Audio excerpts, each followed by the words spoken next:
ஒரு நாய்க்கு இரக்கம் காட்டினால் சொர்க்கம்.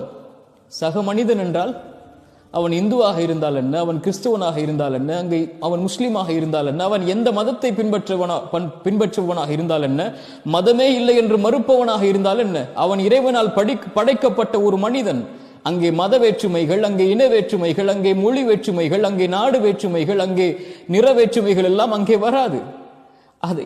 அதைத்தான் இஸ்லாம் ஒரு முஸ்லிமுக்கு போதிக்கிறது. உதாரணமாக, பள்ளியில் தொழுகை நடக்கிறது, பக்கத்தில் இருக்கக்கூடிய ஒரு கோயிலில் தீப்பற்றி எரிகிறது, அங்கே மனிதர்கள் கூச்சல் அடிக்கிறார்கள். இங்கே தொழுகையா, அந்த மனிதர்களுக்கு உதவி செய்தலா? இஸ்லாம் சொல்லுகிறது, இந்த நேரத்தில் நீ செய்ய வேண்டியது அந்த மனிதர்களுக்கு சென்று உதவி செய், இதைவிட அது மேலானது. இப்போது அதைத்தான் அல்லாஹுடைய தூதர் ஸல்லல்லாஹு அலைஹி வஸல்லம் சொன்னார்கள். அல்லாஹ் ரப்புல் ஆலமீன் மனிதர்களில் யாரை அல்லாஹ் நேசிக்கிறான்? மனிதர்களுக்கு பலனுள்ளவனாக வாழக்கூடிய